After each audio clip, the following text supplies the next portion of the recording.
세월이 오라고 부르실 때에 우리는 지체하랴.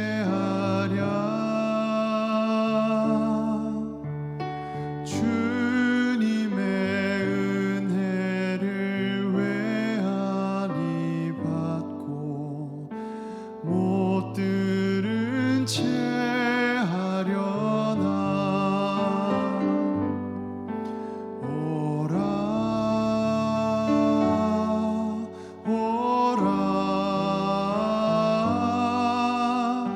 방황치 말고 오라. 죄 있는 자들아 이리로 오라. 주 예수 앞에 오라. 세월이 살같이 빠르게 지나 쾌락이 끝이 나고 사망의 그늘이 너와 내 앞에 둘리며 가리우네. 우리를 위하여 예비해 두신 영원한 집이 있어. 죄 많은 세상을 떠나게 될 때 영접해 주시겠네.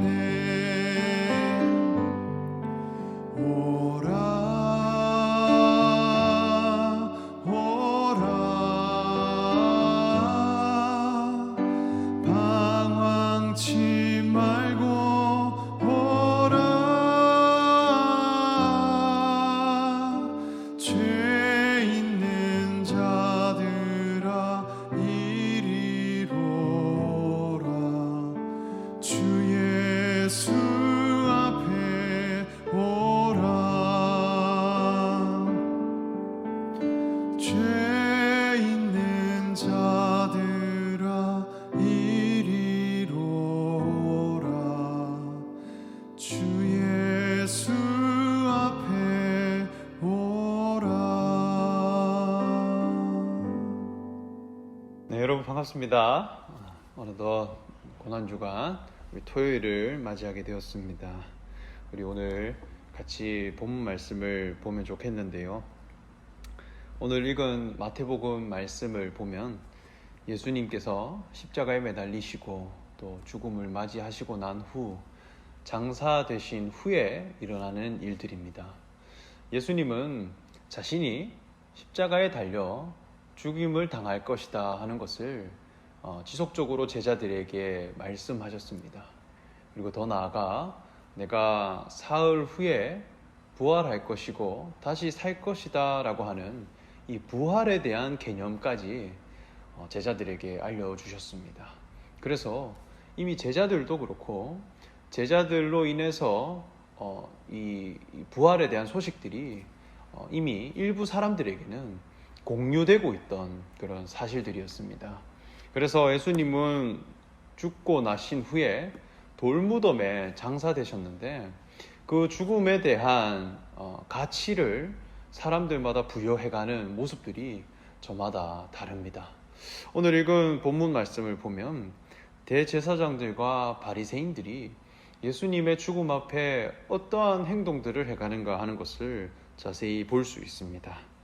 우리 63절 말씀을 보면 주여 저 속이던 자가 살아있을 때에 말하되 내가 사흘 후에 다시 살아나리라 한 것을 우리가 기억하노니 말씀합니다.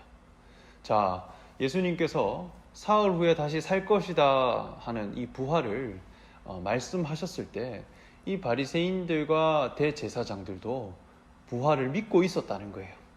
예수님이 다시 살 것이다 라고 하는 것을 기억하고 있더라는 것입니다.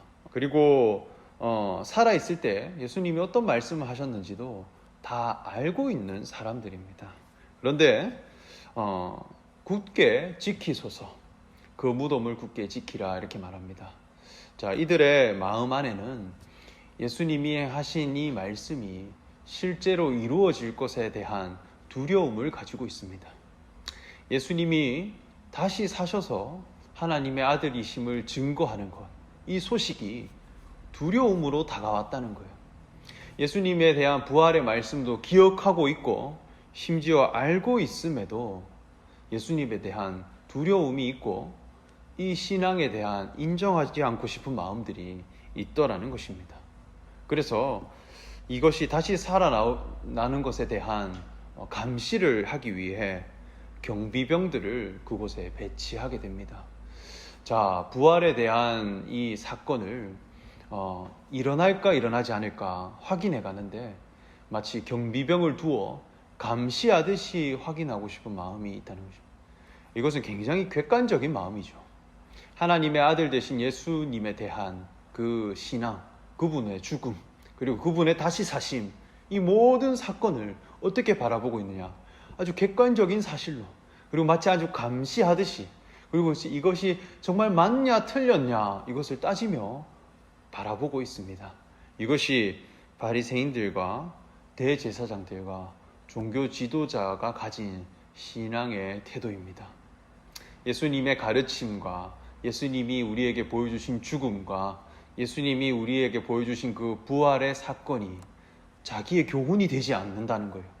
나의 사건이 되지 않고 나와 관련 있는 말씀이 되지 않고 나와 상관 있는 말씀으로 받아들이는 것이 아니라 아주 객관적인 사건으로, 그리고 이것이 정말 일어났냐 일어나지 않았을까 이것을 감시하듯이 아주 3인칭으로 이 사건을 바라보고 있더라는 것입니다. 그래서 경비병을 배치하고 있는 그들의 신앙을 지금 이 마태복음에서는 고발하고 있습니다. 그렇다면 예수님의 제자들은 어떠했을까요? 예수님의 제자들도 사실 크게 다르지는 않았습니다. 오히려 다시 그물을 던지러 가는 그런 제자도 있었고, 또 엠마오를 향해 가는 제자들도 있었고, 또 주님을 배반하여서 도망갔던, 그리고 주님이 다시 살아나시면, 그리고 주님의 죽으심 앞에 자신들이 보복을 당하지 않을까 두려운 마음으로 집안에 숨어 있었던 제자들도 있었습니다. 그런데 예수님이 부활하셨다라는 소식을 들었을 때 이 제자들은, 특히 베드로와 요한은 예수님의 무덤을 향해 달려갑니다. 그것을 정말 확인하고 그 스승님을 뵙기 위해 다른 박질 치는 그런 자들로 나아갑니다. 이것은 경비병을 배치하는 것과 다르죠. 경비병을 배치하는 것도 무덤에 있는 사람이고, 그리고 무덤을 향해 달려가는 것도 무덤을 보러 가는 것이죠. 이 상황은 그렇게 다르게 보이진 않습니다. 그런데 한 무리들은 굉장히 객관적으로 그것을 보기 위해 있는 것이고, 또 이 제자들은 정말 그 주님을 만나고 그 주님을 자신이 영접하고 그리고 그분을 맞이하기 위해 다른 박질 치는 제자들이 있었다는 것입니다. 심지어 이 베드로와 요한은 돌무덤 안에까지 들어가셔서 스승님의 다시 사심을 확인하기 위해 찾아갔습니다. 그리고 예수님도 제자들을 향해 다시 오셨습니다. 그리고 제자들에게 옆구리와 이 손의 못자국을 보여주시며 부활 생명임을 증언하셨습니다. 그렇게 예수님을 영접하고 예수님을 믿음으로 받기 위해 나아간 이 제자들은 이후에 예수님과 동일한 마음을 가지고 그들도 부활의 생명을 함께 가진 자로서 거룩한 사도들과 영광스러운 존재들이 되었습니다. 똑같은 예수님의 죽음과 그 돌무덤의 장사되심 앞에 어떤 마음으로 바라보고 어떤 마음으로 내가 나아갈 것인가 굉장히 중요하다 여깁니다. 많은 종교 지도자들 하나님을 믿는다 여기고 하나님을 섬긴다 여기지만 하나님의 아들 되신 예수 그리스도 그분에 대해서는 마치 감시하듯이, 그리고 부활에 대한 말씀도 다 알고 있었지만 기억하고 있었지만 그것이 정말 객관적인 사건으로 나와 아무 관련 없는 그런 분으로 가치를 매겼습니다. 우리는 오늘날 예수님의 부활하심 앞에 어떠한 마음으로 받아들일 것인가? 어떠한 마음으로 우리가 관찰할 것인가? 매우 중요한 과제라 여깁니다. 매해 있는 이 부활절, 그리고 매해 지키는 이 부활절기들, 그저 객관적으로 일어난 예수님이 죽었다 다시 사셨구나 그런 사건 정도가 아니라 내가 그분을 영접하고 그분의 그 부활하심이 나의 부활이 되고 내가 이전에 내 자신이 죽고 다시 사는 거룩한 교훈이 있는 그런 부활절이 되시기를 간절히 소망합니다. 이런 과정들이 계속 쌓이고 쌓여서 참된 부활절기의 기쁨이 될 것이라 여깁니다. 이 시간 우리 함께 기도하실 때 예수님의 그 죽으심과 다시 사심이 내 삶의 교훈이 되기를 원합니다. 예수님이 하나님의 아들로 다시 사신 사건, 그것이 오늘날 나의 생명의 교훈이 되어져서 내가 하나님의 자녀로 다시 살게 되는 그 부활을 누리는, 그 부활 신앙을 누리는 그런 저와 여러분들이 되게 해달라고 함께 기도하겠습니다.